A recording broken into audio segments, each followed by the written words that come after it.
ኤሬስኒት መደብ ማዕዲ ዘተስኒት መንእስያት ንምሕያል እዚ መደብ እዚ ብቐጻሊ ምሁራን ምኩራንን ሰብ ሞያን ዝተፈላለየ ኣርእስቲ ሒዞም ዝቐርብሉ መደብ እዩ። እዚ መደብ እዚ ምኽባር ማሕበረሰባዊ መንነት ዋሕስ ሃገራዊ ስኒት እዩ ዝብል ኣርእስቲ ኮይኑ ኣጋይሽና ዶክተር ጨፈና ሃይለ ማርያምን አቶ ሰንጋል ወልደ ትንሳኤን ክኾኑ እዮም። ሜድያ ኤሬስኒት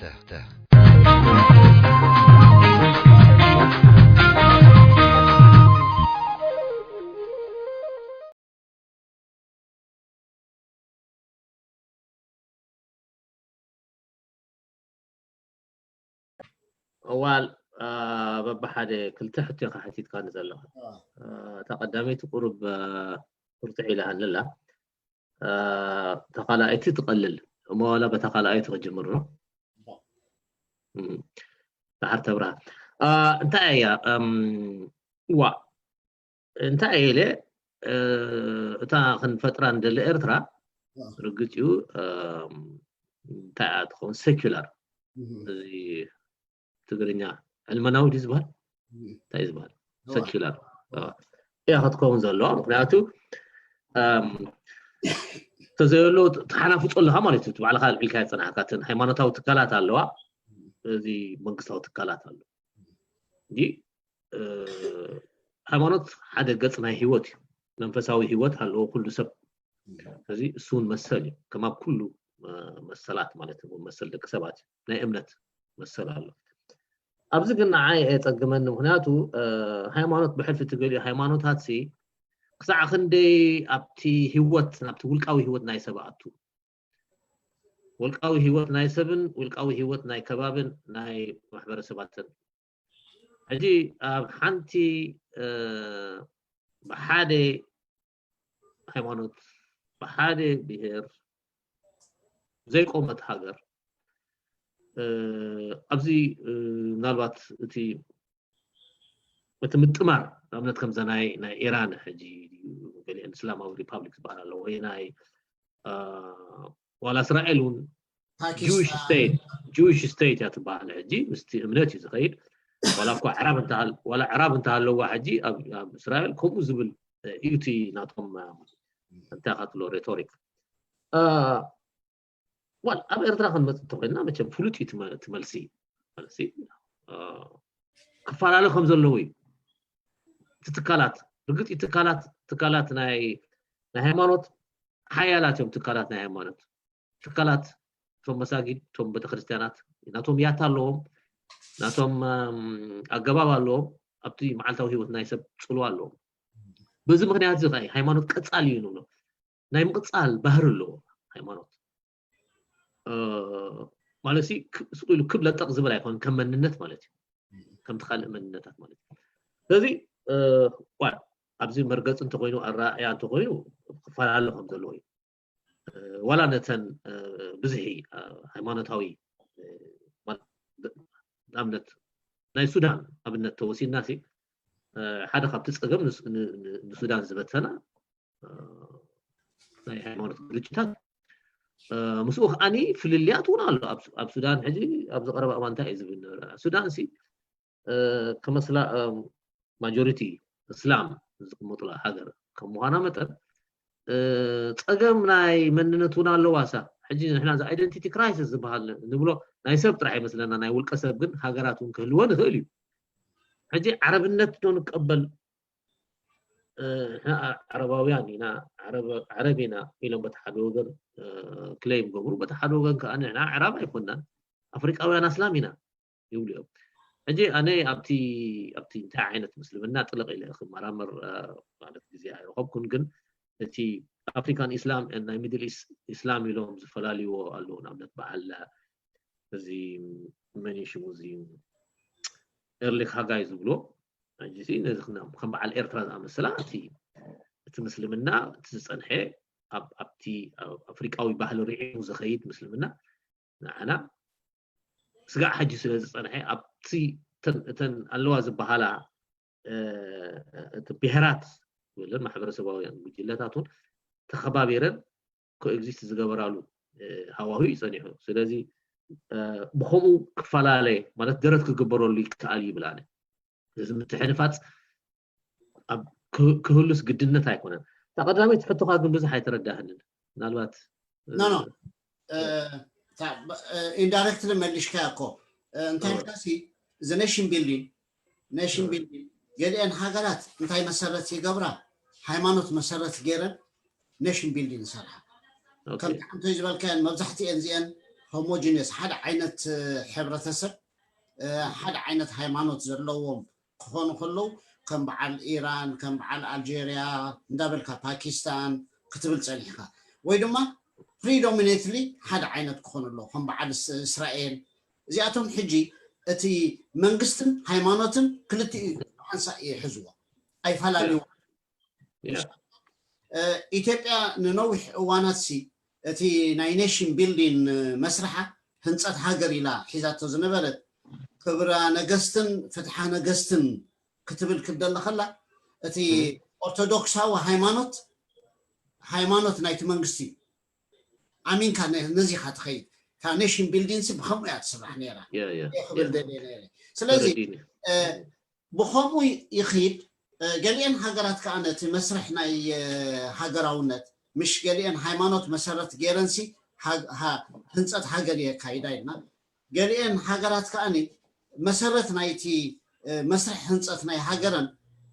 كم لاتين امريكا انت اوسيدنا كاني انتي مزولو كلتين تن هنصات هاجر يلوم تحزون مبتحتين لاتين امريكان كانتريز انت داري خام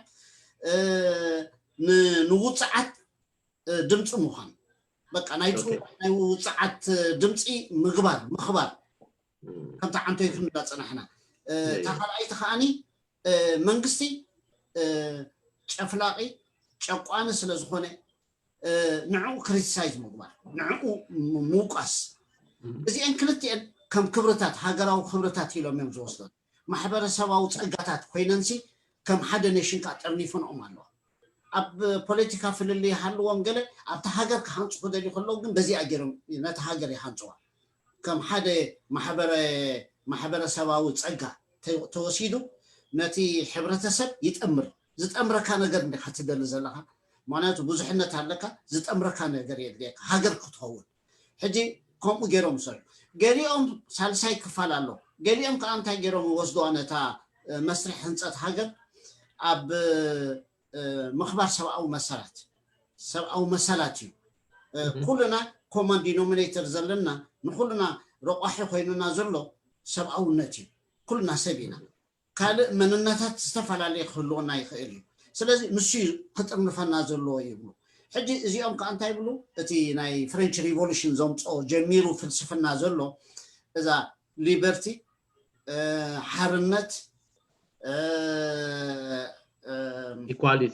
ኢኳሊቲ ማዕርነት and fraternity ወይ ድማ ሶሊዳሪቲ ዝብልዋ ከዓኒ እዛ ምክብባር ክንከባበር ክንክእል ኣለና ስኻተኣምኖ ኣነ ከኽብረልካ ክኽእል ኣለኒ ከም ሓዳር እኮ ክልቴኻ ትኸውን እሞ ትከባበር ተኸባቢርካ ጥራሕካ ክትነብር ትኽእል ናትካ ድሌት ኣለካ ናታ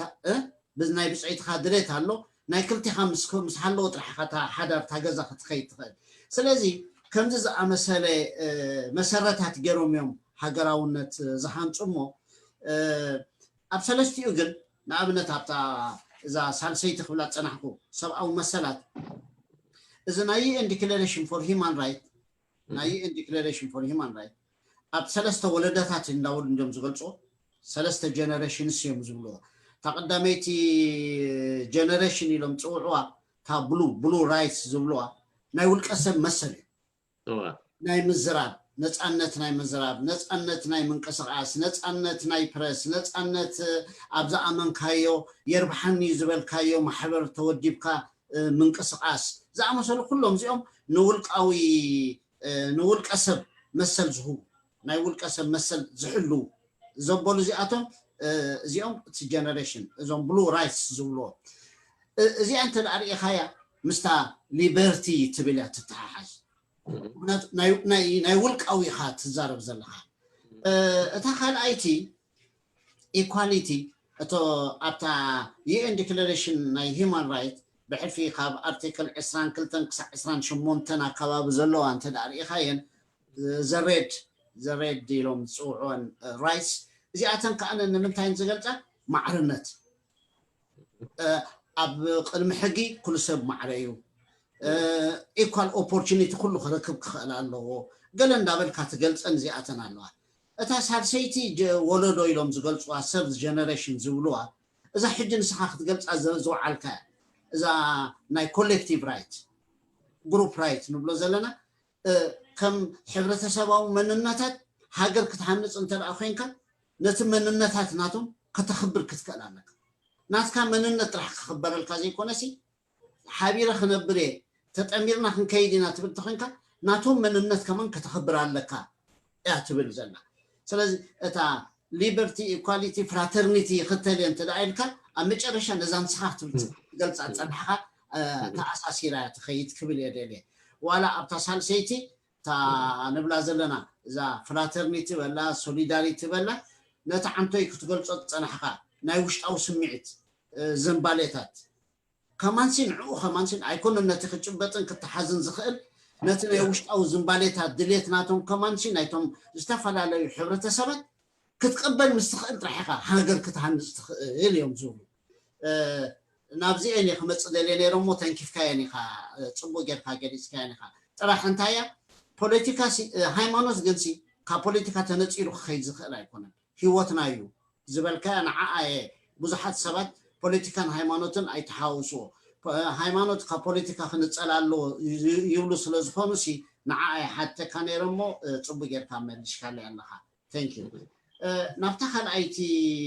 ክንሰግር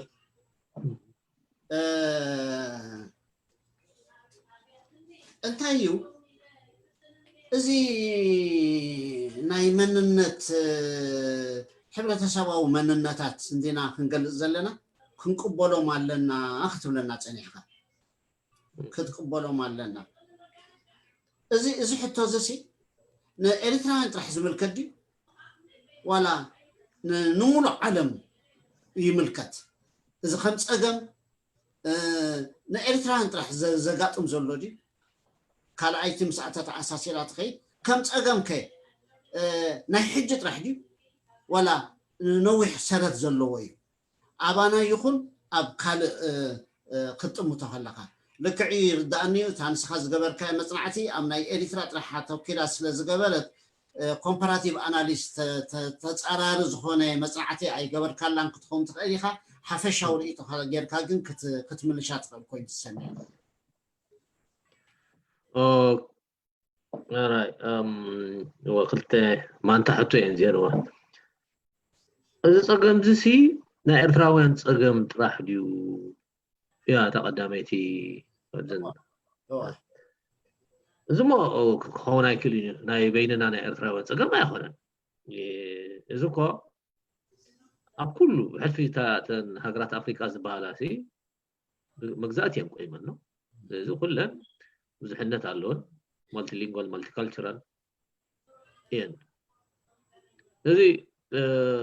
حادث فلينا انا انت امسلك ابزي حجي مستاني ابتي حتى قانقا خاطو زحايد لني ولا كانت مصنعته تقونه نحناسي كاب كالوت فريد زبلنا قربتي انتايو ناي قانقا ياتا اي ورسنا ناي غزاتي حجي كمتم فرانكوفون انغلوفون ليسوفون غلز بحالو اتي ياتا ناي قانقا وي لينغويستيك تراديشن يبنان بسنكي اتي تاريخنا مالتي ግን ብዙሕነት ምሕዳር ብዙሕነት ፕሉራሊዝም ኣብ ዘመን ጣልያን ነይሩ ጣልያን ወሲ ቋንቋ ጣልያን ቋንቋ ትግርኛ ዓረብ እንኮላ አምሓርኛ ንኽመሃሩ ፈቅዱ ነይሩ ወላ አምሓርኛ ዝገርም ነገር ነይሩ ኣብ ገለ ደረጃታት ማለት እዩ ሕጂታ ኣኽብል زي انت زين كولونيال كونستراكتد زي نيشنز بحال خم ارتراس زي صقم አለው كل ጊዜ ሁሉ ይምበር ከመይ ገር አልዮ ይዘሎ ኣብ ከባቢና ብዙ ሀገራት አፍሪካ አሉ ከመይ ገርካት አልዮ حجتا أبتا حتى عربن زي عربن قال زبل حتى ذات له تقرنيا نايزيشن ديو قال ديو سبحان الصون معلتي متيو أبكندي أبزي ideological debate أبزي كتعت راح نوصل ناي بحكي بتي تصوصي زخانة empirically sustainable بزخانة ما قد دخل راجعت قالوا خل حتى تنعبيت حتى تزبحال نتي فلالي زبحال ويكاخا قال لهم بوليتيكيات كم رالي بوينت خوز دولي بلد فزي نتا تبلاد لها ازي مو ولا حد فلوين يتولون ترخم كله لا كل صقامي دصن حدي زبل كايون كنغرك اصني حدي طيلان سلمنتايوم حجي انا ولا يمسلن نيرو ولا لانجويج بوليس ونيرو مالتي ሃይማኖትና አምነት ጥሊያን በዓላቶም ሃይማኖት ሲ ክኽበራሉ ነቲ ነቶም ናይ መግዛእታዊ ኮሎኒያል አማሓደርቲ ኣብ ሃይማኖት ከይተኣቱ ዝብል በጠንቀቅታታት እውን ይቦም ሃይማኖት ክኽበራሉ ዝብል ኣብ ወለሉ ጽሓፉ አርቲክል ኣሎ ናይ 2010 2008 ይመስለኒ ስለዚ እቲ ገለ ንፈልጦ ናይ ኣርባዓታት ዶ ገለ ዝበሃል ፀገም ናይ مفللاي مبتتان زبلو السون انت ام زبلتم بسبب تاريخ لكعيو ابتقوانتي حدش مدرك الشعور حدش التحساسبه حدش تمكريو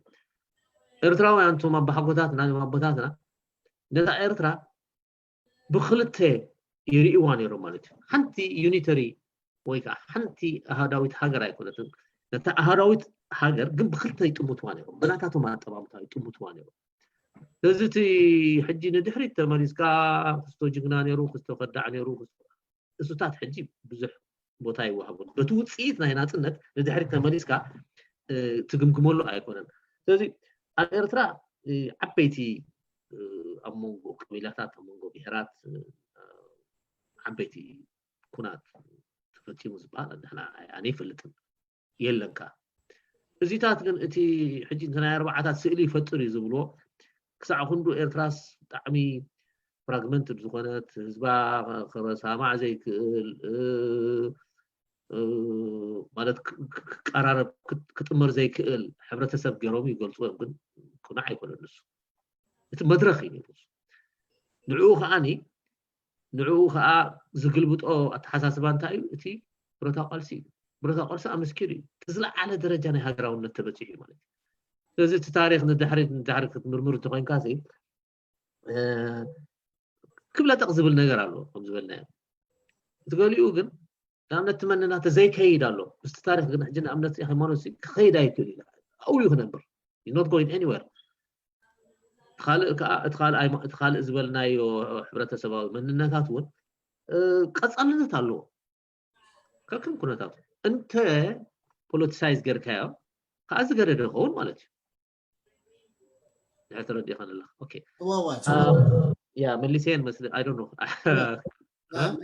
مدش كان نواريو بزحنة زلوا هاجرسي كل جزء إذا حتوزي نواريو يخاطبلن زلها بزحنة كسح زلنا قدم نيرونا يبزحنة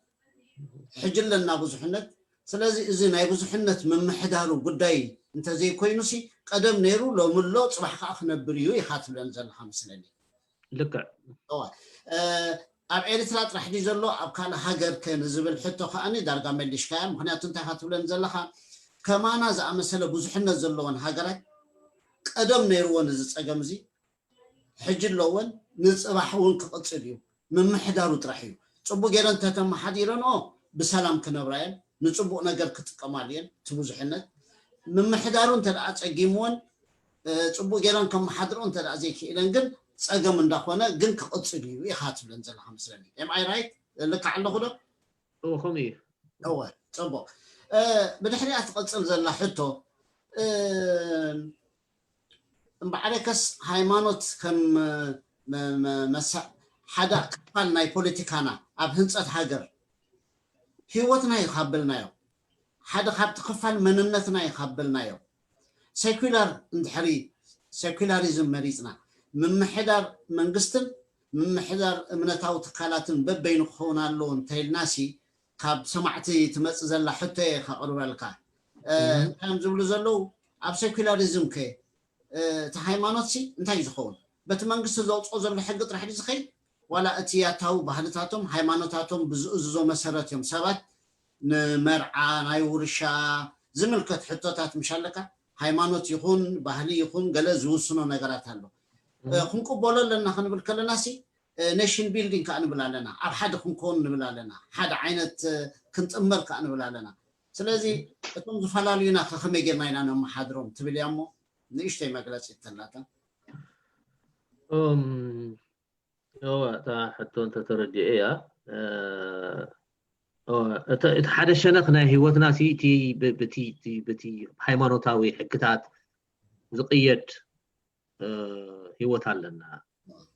ትካላት ካሉ በተሓደ ወገን ከዓ እቲ ሴኩላር ስቴት ከዓ ናቱ ትካላት ሲቪካዊ መንነት ኣብቲ ሲቪካዊ ህይወት ተሰረቱ ካልኦት ትካላት አሉ ሕጂሲ ከምዚ ክሳይዱ አይፈጥርን ማለት ነው ናስ ኣብ ክልተ ተወጢርና በትን ተዋጢርና ዶ አይነበርን ሞከመዩት መዋጽኦ ይመስልና አቀይ ፓራለል خيد ክልቲው ማናቱ እቲ መንግስቲ ንስፊጋው ዝኾነ ሕግታት ይወጽእ ሃይማኖታዊ ትካላት ከኣኒ ምስ እምነት ተተሓሒዙ ሕግታት ኣለዎን እዚ ንመርዓ ዝምልከት ንውርሻ ዝምልከት ኩሉ ኣለዎን كلتيو بمغوارسي يغاچوج ناي قدنت يغاچوج انا انت يزبل كم نعيس رداني ازي اذا ابزم بزي تفلالي تكالات وي سيستمز نولو روس زخاله انستتيوشنز اليوم تكالات اليوم او رعمنا بقوم تقيدنا خنكيل تقيدنا زغاراچو ناي حقي كعرق زي كل نعمت كعرق زي كل شنخنا هيوتنا كهلو له اذا كن الله الى امنني يعني اجي ابنت اجي ناي حق دابا نيرو حقታት ቀደም በቃሊ ኦራሊ ነሩ ኢትዮጵያ መስመጡ ፋይልዝ በሃል መጥዩ ፋይል ከፊት ይዝባል ፋይል ገርካ ዳዓርቲ ሕግና ኢትዮጵያ መጥዩ ክልተ ዓይነት ሕጊ ይካየድ ግን ነሪ ወላ ከም መግዛት ተጀሚሩ እቲ ሕግታት ኣብቲ መምሕዳር ናይ ዓዲ ብጭቃ ምስለኔ ገለ ዝካየድ አይ ይጸንሕ ኣብቲ ብደረጃ ሃገር ከኣኒ ሕግታት ናይ ተሃገር ኣሎ ብኡ ተቀይድካ ተኸይድ ከምኡ ናይ መውስቦ ከባቢታት ነናቶም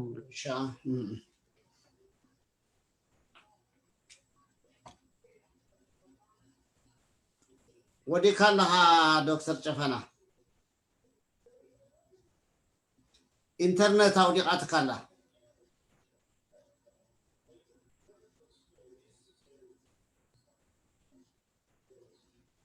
دكتور جفنا ودي قاتكلا وانترنت تمليس كاوتو نعم دكتور جفنا خصع زمت نزحت زيا بوغني بخمي تمتا نشتي كجلص كلتيو بمعرخ خيد زخئليو كغاراچو زخئل انت عليو خاني ابي غاراچو عليها نعو فتح اي يغبرني كل غزي اب كل حاجات نابنت نوسد ايكونن حجي اب معول سحاسي اب غزي جان هوي نوسد ناي جان هوي مغزاتي اب زنبرتلو غزي اريترا حق نيرو قوام نيرو حق نيرو سلازي نورشا زملكت ناي مرعا زملكت ناي منغستاوي حقتات አለው ንስኻ በተናይ መንግስታዊ ሕግታት ተቀይደ ዝምርዖ ብኡ ተገዚእ ከኸይድ ዝደሊ ኢሉ ዝመረፀ ኣብቲ ሙኒሲፓሊቲ ኸይዱ ውዕሉ ይፈጽም ስለዚ ሓዳር ንገብር ኣለና ናይ ክልቴና ሓዳር ዝገዝኦ ኸኣኒ እቲ ሲቪል ኮድ እቲ ሕግ ናይ መንግስቲ እዩ ኢልካ ትፈርም ክልቴኻ ስለዚ እታ ውዕል ዝገበርካ ሶሻል ኮንትራክት እንድያ ኮንትራክት ትገብር ኣለኻ ስለዚ ታ ሓዳርካ ትኹን ናይ ውርሻታት ነገር ኩሉ በቲ ሕግ ናይ መንግስቲ ተቀይድካ ትኸይድ معناته تقدمت زغبركا وعل بناي منغست حق تجزئه زخيد اذا زمدنا زي ان فتره زلنا اذا حدر زي ان فتره زلنا زغزا ات هايمانوتاوي امنتاتنا زي كونه اتي منغستي زوصو حقيو إلكا بعلها ابتناي منغست تخيد ግን ከምሰብ ምርጭው ክልተለካ ኣብታ ሃይማኖታዊ ትካላት ዝኸይድ እንትልዓልካ ኻኒ ኣብታ ሃይማኖታዊ ትካላት ካ ትኸይድ በቲ ናይ ሃይማኖታዊ ትካላት ካ መሰረት ካኒ እታ ሓዳር ትፍጽም ሓዳር ክትፍጽም ከለኻ ታ ሃይማኖት ዝገልጾ ንመርዓ ንውርሻ ንፍትሕ ንኩሉ ነገር ዝገልጽ ኣሎ ስለዚ ብኡ ኻ ትቕየድ ጽባሕ መኮ ከጋጥመካ ክደል ከሎ ብኡ ኻ ትዳነ ማለት እዩ መንግስት ከነዚኣ ይቅበላ ድዩ እወ ኣብቲ ሕጊ ናይ ኢትዮጵያ ዝነበረት ናይ ሃይለ ስላሴ እንታይ ይዝብል ሳልሰይትላ ሃይማኖታዊ ትካላት ጥራሕ ዘይኮነ ያታው ባህልታት ናይ ኤርትራ ነይሮም እዚ ያታው ባህሊ ኣድከመ ምልጋ ኣድግና ተገለባ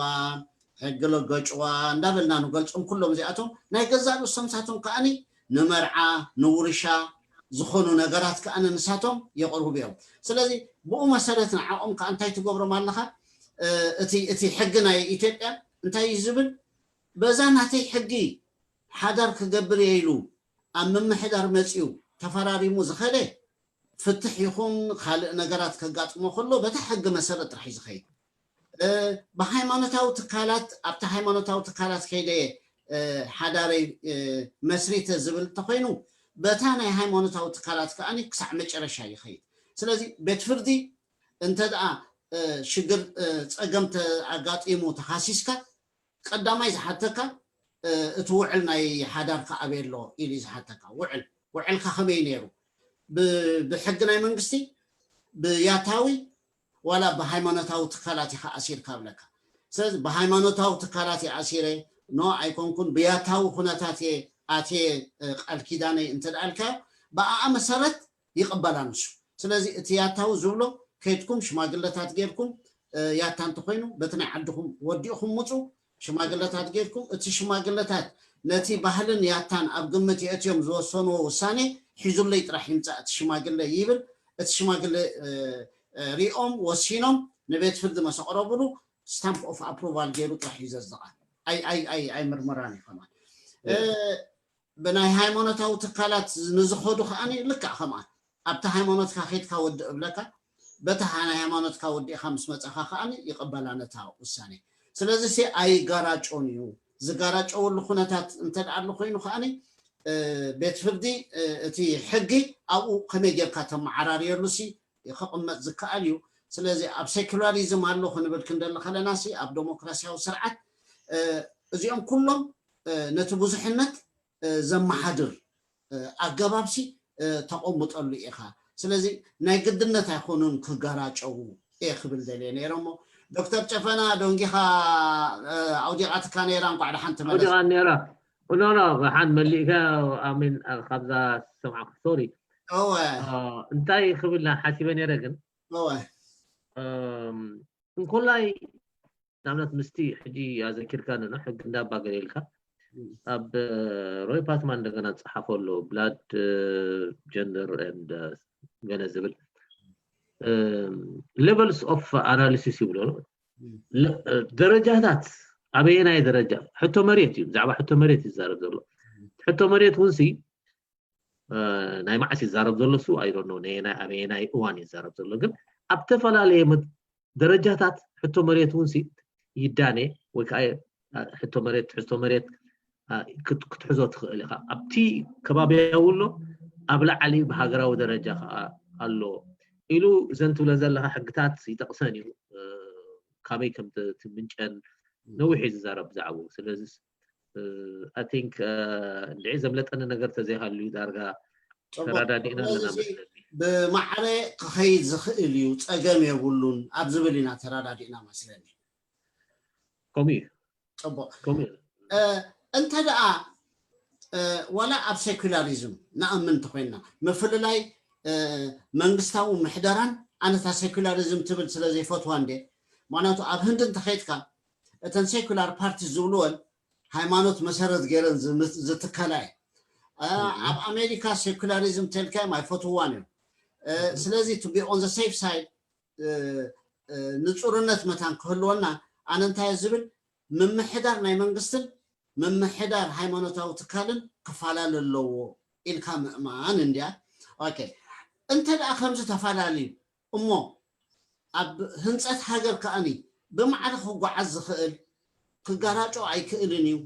ምምሕዳሩ እንተ ደኣ ዘይባላሽኻዮ እንዲና ንብል ዘለና እንታይ ደኣ እዩ ሞ ደኣኒ ጠንቂ ናይ ግርጭታት ኮይኑ ጠንቂ ናይ ግርጭታት ethnic religion based conflicts allow ከአንበልካ ምሻለካ ኣብ ሶማል ሕድሕድ ኩናት ነይሩ ኣብ አልጄሪያ ሕድሕድ ኩናት ነይሩ ሓደ እምነት ዘለዎም እዮም ኣብ ኢትዮጵያ ብዙሕነት ኣሎ ክሳዕ 286 ኣብ ናይጄሪያ ክሳዕ 400 ዝኣኽሉ ዝተፈላለየ ብሄራት ዘለዎ ዓድያ ስለዚ ኣብኡ ከኣኒ ቀጻሊ ዝኾነ ዘይነጽፍ ግርጭታት ኣሎ ጠንቂ ናይ ዝግርጭታት እንታይ እንድሕሪ ምቕባሉ ኮይኑ እቲ ፍታሕ ምቕባሉ ስለዝሰኣኑ ድዮም ዋላ ካልእ ጠንቂ እውን ኣለዎ ከመይ ትሪኣ ዶክተር ጨፈና ሞ ቁርብ ከም ተዓንቶ ባዕልኻ ዝበልካያ እንድዩ እንታይ ድዩ ነፍሲ ወከፍ ሃገር ለናቱ ፍሉይነት ኣለዎ እንድዩ ምክንያት እያ እዚኣ ኩሉ ግዜ ፍሉይነት ኣለና እንዲም ዝብሉ ከዓ ግደፍ ፍሉይነት ግን ሓደ ሓበራዊ ረቋሒ ኣሎ እርግጥ ኣብ ማለት ኣብ ግርጭት ኣብ ኮንፍሊክት ኣብዚ ጠንቂ ናይ ኮንፍሊክት እንታይ እዩ ኢልካ እንድሕር ዳ ክትምርምር ኮንካ ኩሉ ግዜ ሓደ ውህብ ኩነታት ኣሎ ውህብ ኩነታት ብግቡእ ዘይምምሕዳር ኢልና ግን እንተርኢና ናይ ከባቢና እንተርኢና ገለብቲ ታሪክ እውን እንድሕር ዳ ጠሚትናሲ እቶም መራሕቲ እቶም ኤሊትስ ዝበሃሉ እቶም ፖለቲካውያን መራሕቲ ናታቶም ግደ ዓብይ ማለት ኣነ ቀቢላይ ይውክል ይኽብል ከሎ ናቱ ጥሙሕ ኣሎ ናቱ ሕቡእ ኣጀንዳ ኣሎ ናቱ ድልየት ኣሎ ስለዚ ብሕልፊ እቲ እተን ፀጋታት ውሕዳት ኣብ ዝኾናሉ እቲ ናይ ፖለቲካ ስልጣን እቲ ናይ ቁጠባ ስኬርስ ኣብ ዝኾነሉ ኩሉ ግዜ ክወዳደሩ እዮም ምውድዳር ኣይተርፍን ስለዚ ብሕልፊ ኣብቲ ሕፅረት ኣብ ዝሃለወሉ እዋን ንዕኡ ነዚ መንነት ከም ሓደ ፖለቲካዊ መጣልዒ ካርታ ክጥቀምሉ እዮም ዝረኣዩ ስለዚ እቶም ባዕሎም እቶም ኣብ ስልጣን ዘለዉ ኣለው እቶም ጭንን ዝብሉ ኣለዉ እቶም ካውንተር ኤሊትስ ኣለዉ ኣነ ናትካ ረብሓ ኣነ ዘመስክረልካ ኣነ ከምዚ ክገብረልካ ኢሎም ንስልጣን መደያይቦ ክገብሩ ይኽእሉ እዮም ገሊኦም ካልኦ ዘይተወከሉ ሕጂ ትፀገምና ናይ ኤርትራ ኣብኡ ሕጂ ናይ ብሓቂ ሕጋዊ ውክልና ዘይሃለዎ ክሕለቕ ገለን ከሎ ፀገም የምፅእ ማለት እዩ ስለዚ እዚ ባህሪ እዚ ኣብ ኩሉ ብዙሕነት ዘለዎን ሃገራት ዘሎ እዩ ግን ኣብ ማኔጅመንት ምሕደራ እዩ ይመስለኒ ሕጂ ዝዓበየ ፀገም ኮይኑ ዘሎ I think ንሳ መስለኒ ከማን ላዕሊ ብዙሕ ዝብሎ ነገር የብለይ ጽቡቕ ኣለኻ ምስኣ ኣተሓሒዘ ክሪኣ ዝደለኹ እንታይ ኣላሲ ምዛ ሕጂ ክንብላ ፀናሕና ሓደ ዝኣከብኮን ዘንበብኮን ነይረናን እሞ ካፍልን ለ ሽዑ ትሰማምዓለን ዲኻ ይትሰማምዓለንን ርእቶኻ ክትህብ ኢኻ ዘ ኢኮኖሚስት ኣብ ጁላይ 19 እንታይ ኢሉ ጽሒፉ ነይሩ ኣርእስቲ ህዋሲ our identity politics dangerous እዩ ሓደጋታት ድዮም ጠንቂ ናይ ግርጭታት ይኾኑ ድዮም ዝብል ሰፊሕ ትንተና ምስ ሃበ ኣብ መወዳእታ እንታይ መደምደሚ ገይሩ እቲ ናይ ሕብረተሰባዊ መንነታት ንባዕሎም ጠንቂ ናይ ግርጭት ኣይኮኑን እዩ ዝብል ከመይ ጌርካ ትጥቀመሎም እዩ እቲ ወሳኒ ሕጂ እንታይ ይብል ኣጠቃቅማኻ እዩ እንተ ደኣ ንሃናፅ ዝኾነ መንገዲ ተጠቂምካሉ እቲ ናይ ኣይደንቲቲ መንነታት ንኹሉ ብዝሓቁፍ ዓይነት ኮይኑ እንተደኣ ክመጽ ጀሚሩ ፀገም የብሉን እዩ ዝብል እንተደኣ ኮንስትራክቲቭ and inclusive ኮይኑ constructive and inclusive እንተደኣ ኮይኑ ተመንፈሱ ተትሕዝትኡ ፀገም የብሉን እዩ ዝብል ኣጠቃቅማኻ ግን እንተደኣ destructive or divisive መቃቃል ከዓ ኮይኑ ኩሉ ግዜ ፀገም እዩ ሽዑ ጠንቂ ናይ ግርጭታቱን ክኸውን ይኽእል ይብል ስለዚ ኣብቲ እስኻ ዝበልካዮ እዞም ፖለቲካ ናይ ፖለቲካ ክስታይ ከም መጣልዒ ናይ ፖለቲካ ካርታ ገይሮም ክፃወትሉ ይኽእሉ እዮም ኣብትብሎ ዘለኻ ኣብ ርእሲኡ እውንሲ ከም ኣጠቃቅምኻ እውንሲ ወሳኒ እዩ ትብል ኣላታ ክብለካ የደልየ ካልኣይቲ ዘንበብኩ እንታይ ትብል መስለካ ናይ ፍራንሲስ ፉኩያማ ሓደ ኣብዚ ዘበናስ ህቡብ ኮይኑ ዘሎ ናይ ሕብረተሰባዊ መጽናዕቲ ዝገብር ሊቅ እዩ ትፈልጦ ኢኻ ምሽ ሓቂ ሕጂ ንሱ ከዓ እንታይ ይብል ኣብታ identity the demand for dignity and the politics of resettlement ንዝብላ ኣብታ ዘፅሓፋ ከዓ እንታይ ይብል እዚ ሕብረተሰባዊ መንነታት ካብ ግቡኡ ንላዕሊ እንተደኣ መጢጥካዮ ዋላ ኮንስትራክቲቭ ኢልካ ሕሰቦ ካብቲ ግቡኡ መጠን ንላዕሊ እንተደኣ መጢጥካዮ ከም ማእኸላይ ቦታ ሂብካ ኣብቲ ፖለቲካኻ ትሰርሓሉ እንተደኣ ኣለኻ ፅቡቅ ኣይኮነን ስለዚ ባላንስድ ቪው ክህሉ ይብል ከምቲ ትፈልጦ ንሱ ናይ ሊበራል ዲሞክራሲ ተጠባቃይ እንዲ ነይሩ ኣይፈትዋን እዩ ነይሩ ነዛ ናይ ግሩፕ ራይትስ ሕጂ ኣብ ሰዓቱ ምስኣኸለ ግን በቃ ክቕበላ ነታ ናይ ግሩፕ ራይትስ ተገዲዱ ጥራሕ እንታይ ክብል ጅምር ዘሎ ሕጂ ግሩፕ ራይትስ ብዘይ ግሩፕ ራይትስ ዓለም በቃ ብሰላም ክትነብር ኣይትኽእልን እያ ግን ባላንስድ ቪው ክህልዎ ኣለዎ ይብል ዝኸኣለ ሕጂ እዞም ክልቲኦም ርኢኻዮም ኣለኻ ክልቲኦም ይኣምኑሉ ኣለዉ ነቲ ማሕበረሰባዊ መንነታት እቲ ሓደ እንታይ እዩ ዝብል ብሓናፂ መንገዲ ንጠቐመሉ እዚ ከዓኒ ባላንስድ ቪው ንሓዝ እንተደኣ ዝያዳ ንዕኡ ልዕሊ ኩሉ ፀለል ኣቢልና ወሲድናዮ ፀገም ክፈጥር እዩ እዩ ዝብል ለንቀነ ሓደ ወዲ ካናዳ ኣብ ኢትዮጵያ ብሕልፊ ኣብ TPLF ኣብ ሜዳ ከለዉ ምስኦም ዝሰርሕ ዝነበረ ሕጂ ሽሙ ረሲዐያ ብዛዕባ ጆን ያንግ ሕጂ ንሱ እንታይ ክብል ሰሚዐ መስለካ ናይ EPLF ኩሉ ፅቡቅ ኢሉ ክገልፅ ዋላ እቲ ዲቨሎፕመንታል ስቴጅ ይገልፅ ግን እዛ ናይ ብሄር እዛ ሕብረተሰባዊ መንነታት ትብል ኣምር በቃ ኣብ ቅድሚት ሰሪዖማ እዩ ነቲ ኩሉ ፖለቲካስ ንሳኹም ትገዝኦ ገይሮማ ኣብ ኣጥራሕታ ፀገም ንዓኣ ፍታሕ ተድልያ ነይራ ግቡእ ፍታሕ ሂቦም ብዛዕባ ዲሞክራሲ ብዙሕ ሰሪሖምሉ ነይሮም ተዝኾኑ እቲ ኩሉ ኣካይዶም ፅቡቅ ነይሩ ኢሉ ክገልፅ ይፈትን ሕጂ ናቱ ኣዘራርባን ምዚ ናይ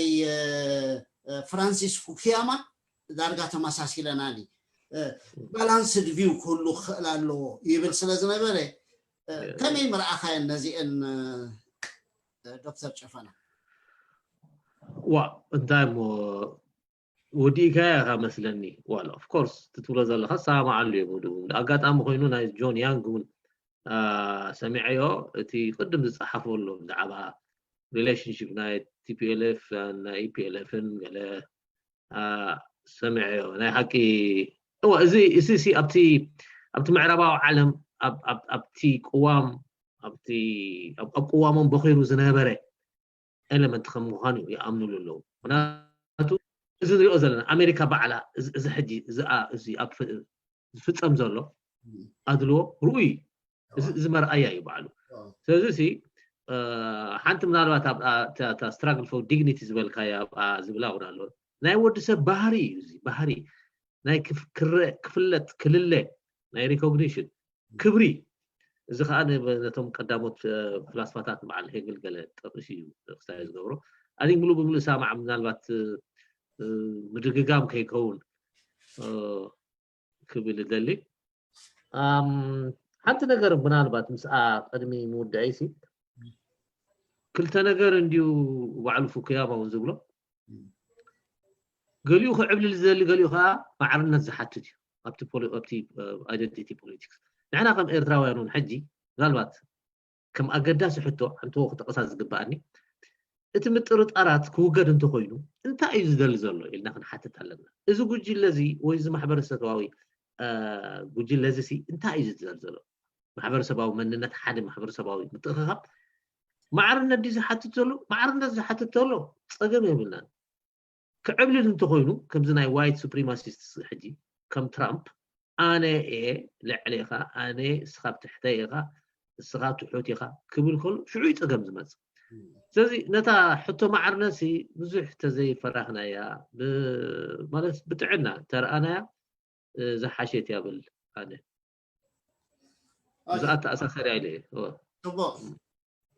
ካልኦት ኣለዋነ ነጥብ ሞ ኣብ ርእሲኤን ከኣስኻ ኮሜንት ክትገብረ ኣለኻ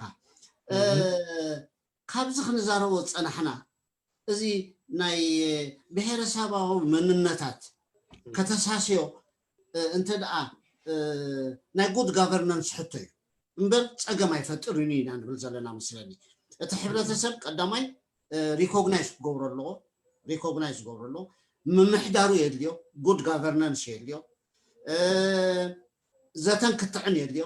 እቲ ሕብረተሰብ ክዝትየሉ ኣለዎ ተዓንቶ ይተምፃ ዝነበርካ ፓራዳይም ሽፍት ኒው ሪያሊቲስ ኣለዎ ዝፀንሐ እንዳተለዋወጠ እዩ ዝኸይድ ዓለም መድረኻት እንዳተለዋወጠ እዩ ዝኸይድ ምስ ሓድሽ መድረኽ ከዓ እንዳተለዋወጥና ክንከይድ ክንክእል ኣለና ስለዚ ነዚ ኩሉ እዚ ዘተን ክትዕን የድልዮ ምሻለካት ባዕልካ ተምፀን ዝነበርካ እየ ዘምፀን ዘለኹ እዚ ኩሉ ዝኸውን እንተ ደኣ ኮይኑ ስለምንታይ እዩ ፍርሒ ዘሎ ደቂ ሰባት ብዙሕ ግዜ ነዚ ናይ መንነት ሕብረተሰባዊ መንነታት ኣይትተንክፎ ኣውራጃ ኣይተንዕል ኣብ ፖለቲካ ሃይማኖት ግደፍ ገለመለ ኢሎም ብጣዕሚ እዮም ዝሰውኡ እዚ ስግኣት እዚ ካብ ምንታይ ይፍጠር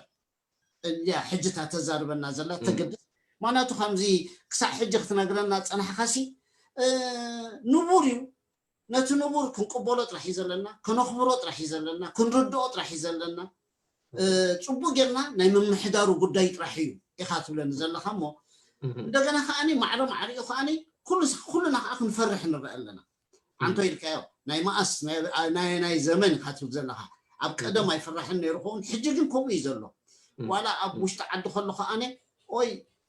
እዞም ኣብ ደገ ዘለው ብሃይማኖት ብኣውራጃ ብገለ ተፈላለዮም ሰብኣይ ገለ ኣይኹኑ እምበር በቃ እዛ ዓዲ ኣብ ታይም ቦምብ ኢና ኮፍ ኢልና ዘለና እቲ መንግስቲ ምስ ዝደኽመሉ ሰዓሲ ክትፍንጀርያን ኩሉና ከተጥፋኣና ኢሉ ዝፈርሕ ስግኣታት ኣሎ እዚ ኩሉ ስግኣታት እዚ ኣብ ባይታ ክመፅእ ዘይብሉ ክነሱ ስለምንታይ እዩ ክሳዕ ክንድዚ ዓብ ቦታ ሒዙ ዘሎ ስለዚ እዚ ብኸመይ ንሓፅቦ ክሕፀቡን ኣለዎ እዚ ምሻለካ ክሕፀብ ኣለዎ ነቲ ሪያሊቲ ክንርድኦ ኣለና بخمي حسب تبل انديان او اي خمس ادري لقيتو كتبيها اب اقل انت لكني سبات نزي نزا حجز بلنا كما يحصب اندينا نمص زلنا كما يحصب دو نزي فرحي اذا فرحي خم زلو ترادادي اناينا حج كما يغرنا نحاصوي نزي فرحي مسانا زلو كاب اغانينا انديتنا يزلنا كما يغرنا نحاصو ازي انا بمنتايم بولكو داتاتات بممصا حقتات ናይ ዓለም بممصا ንኣብነት encyclopedia of wars ዝብል ኣብ encyclopedia ንሕርኸይትካ እንታይ ዳ ብድሕረኻ ብዙሓት ኮቶም ዶክተራት ዳ ብድሕሪኦም ሸልፍ ገይሮም መጽሓፍት እንዲኦም ዘቐመጡ ኣያቐመጥካን ምበር ሕድታ encyclopedia ኣውፃእያን በልናካ ዳ ኣብታ encyclopedia of wars እንታይ ይብል نزحلفه 10,000 ዓመት ናይ 10,000 ዓመት يزارب زلخ ندحريت تملسكاسي تملس ندحريت اصبقي 10,000 ዓመት كسع 2,005 زلو اوانسي يبل هذا شحن 763 كوينات حد كوينات بولو ولا هاجرات مس هاجرات اب كوينات اتين رصم نير كابزي اوم يبل ካብዚኦም ሃይማኖት ወይ ድማ ብሄር መሰረት ዝገበረ ጠንቅሲ ሃይማኖት ወይ ብሄር እዩ ጠንቂ ኢሎም ዘውፃ እቲ ኤንሳይክሎፔዲያ ኦፍ ወርልድ ይብል ክንደይ መስለካ 700 ጥራሕ እዩ ዋ እዚ ኩሉ ኩናት ናይ 10,000 ዓመት ኢና ንዛረብ ዘለና ምስ ኣብ 10,000 ዓመት ግን 93 ካብ 100 ግርጭታት ዝተፈጥሩሲ ብሰንኪ ማሕበረሰባዊ መንነታት ኣይኮኑን ማለት እዩ ስለዚ እንታይ ደኣዮም ክብል ከሎ እንታይ ይብል ሴኩላር እዩ እቶም ኩሎም ኩናት ዝነበሩ ሴኩላር እዮም እንታይ ማለት እዩ ናይ ፓወር ስትራግል ናይ ፖለቲካ ቦታ ፀብለል ኢልካ ክትርአ ወይ ድማ ስስዐ ዘይናትካ ክትወስድ ክትግብት ምድላይ ግዝኣት ከተስፋሕፍሕ ምድላይ እንዳበለ ነዚኦም እዩ ዝገልጾም ንገሪኦም ከዓ እንታይ ይብሎም ስለዚ ከም ቀዳማይ ፀገም ገይሩ ዝቐምጣው እንታይ ፖለቲካ እዩ ፖለቲካል ኢሹ ከም ካልኣይ ከዓኒ እዚ ሶሾ ኢኮኖሚክ ኢሹ እዞም ኢንኢኳሊቲስ ምዕሩይ ዝኾነ ጉድ ጋቨርናንስ ምዕር እዚ ውርፁይ እንታይ ንብሎ ምሕደራ እንተደኣ ዘየለ ኣብ መወዳእታ ማዕርነት የለን ማዕርነት ደቂ ሰባት ኣብ ስልጣን ማዕረ ኣይኮኑን ኣብ ማዕረ ዕድል ኣለኩም ይበሃሉ ኣብ መወዳእታ ግን ንውሱና ጥራሕ ይጠቅምቲ ማናቱ ወዲሰብ ኣብታ ሃገረይ ዝብላሲ ናተይ ያይሉ ክስምዑ እንተደኣ ኮይኑ ከምቲ ዓንተይ ትብሎ ዝነበርካ ኣብ ቁጠባ ማዕረ ተሳታፋይን ተጠቃማይን ከዓ ክኾን ኣሎ እታ ኢኳል ኦፖርቹኒቲ ናይ ምስታፍ ጥራሕ ግን ማዕረ ተጠቃማይ ከዓ ክትገብር ኣለካ ኢኩዊቲ ኢኳሊቲ ጥራሕ ንበይናስ ኣይትሰርሕን እያ ኢኩዊቲ ክትመፅእ ኣለዋ ስለዚ ንሱ ዝፈጥሮ ምዝንባላት ኣብ ኩናት እውን የእትወካ እዚ ግን ኣብ መወዳእታ እቲ ግሩፒንግ ክኸውን ከሎ ምናልባሽ ከምታ ዝበልካያ እቶም ፖለቲከኛታት ከም ናይ ፖለቲካ መጣልዒ ካርታ ገይሮም ተጠቂሞም ናብ ሰብ ናብ ኢሞሽን ከእትዎ ብኣውራጃ ብሃይማኖት ገለ ይወዳድብዎ እሞ እቲ ሜን ኮዝ ግን እቲ ቀንዲ ጠንቂ ግን እቲ ፖለቲካ ወይ ድማ እቲ ማሕበረ ቁጠባዊ ዘይምዕርዩነት እዩ ዝብሎ እዚ ሓንቲ መረጋገፂት እያ እዚ ሓንቲ መረጋገፂት እንታይ እዩ ክንፈርሖ የብልናን እንዲኻ ትብለና ነርካ ኣብ ዓለም እውን ናይ ዝሓለፈ 10,000 ዓመት ተመክሮ ከም ዝረኣናዮ ብሰንኩ ዝተላዕለ ግርጭታት ብጣዕሚ ውሑድ እዩ ምዃኑ እዩ ዘርእየና 700 ጥራሕ እዩ ንሳ ጥራሕ ዘይኮነት ግን ናይ ሓደ ስታቲስቲክስ ኩሉ ግዜ ኣጋጋይ እንዲ ስታቲስቲክስ ምሽ ክትውስኸሉ ኣለካ ናይ 2-3 ከተምፅእ ኣለካ ሳም ሃሪስ and ቻርለስ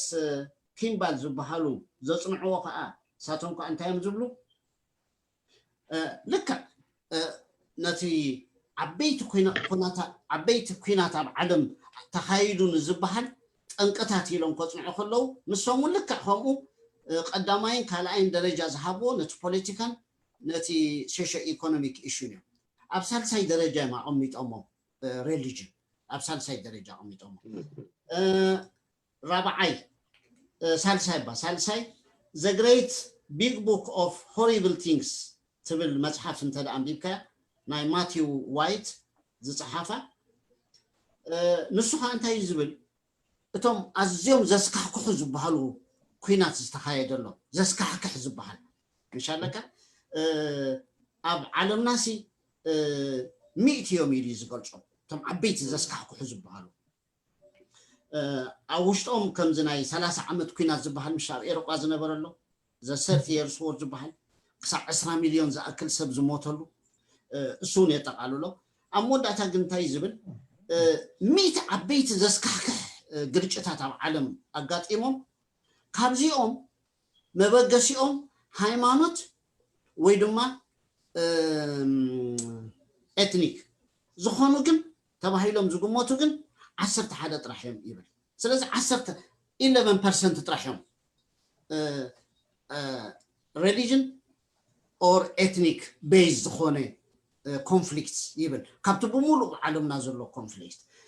ስለዚ ዘን ሰለስተ መረጋግፃት እዚኣተን እንታይ ይሕብራና ኣብ ሪያሊቲ ኣባይታ ካብ ሃብታም ተመክሮ ናይ ዓለም ኣባይታ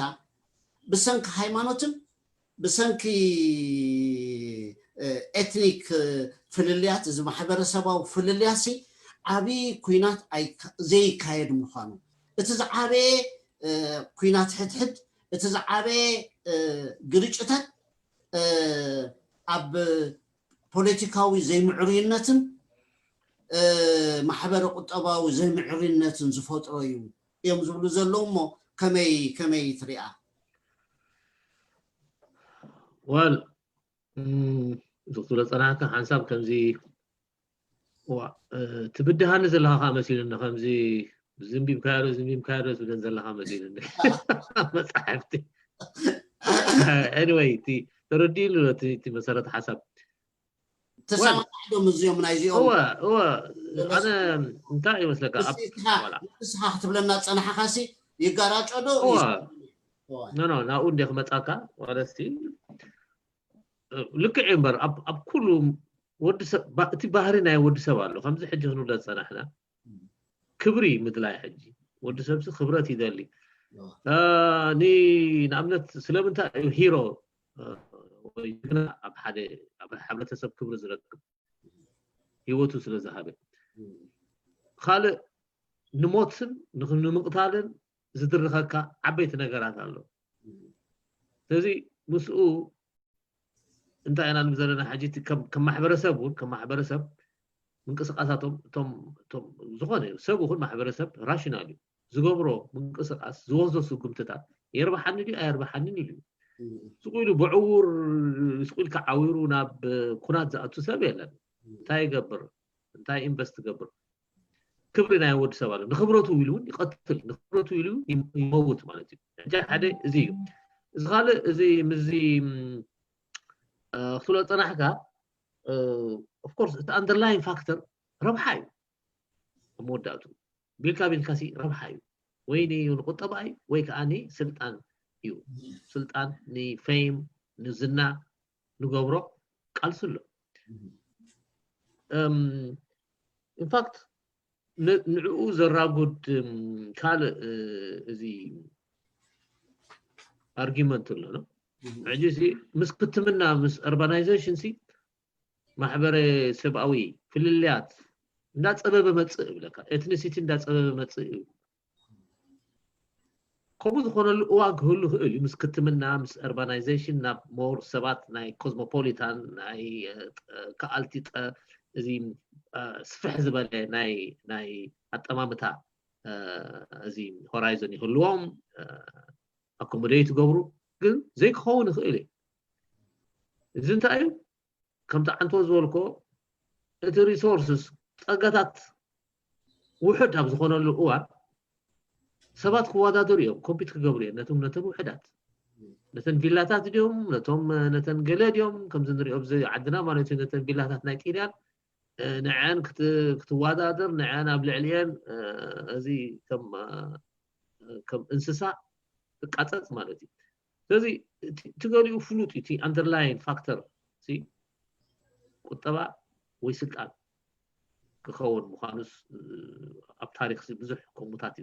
ዘረደ ስለዚህ እቲ ሃይማኖታዊ ኩነታት ዝበሃሉ ተኻይዶም እዮም ብርግጽ እዩ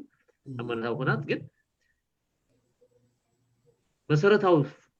ምክንያታቶም ቶም underlying factors ካልእ ክኾኑ ይኽእሉ እዮም ስለዚህ ብዙሕ ዝፍለየኩም ካብቲ ትብሎ ዘለኻ زيلو زبصحكايو زخل تبلو زلخ statistics انه statistics عراري زي حجزيو يا بزح غزي يحجزيو اوكي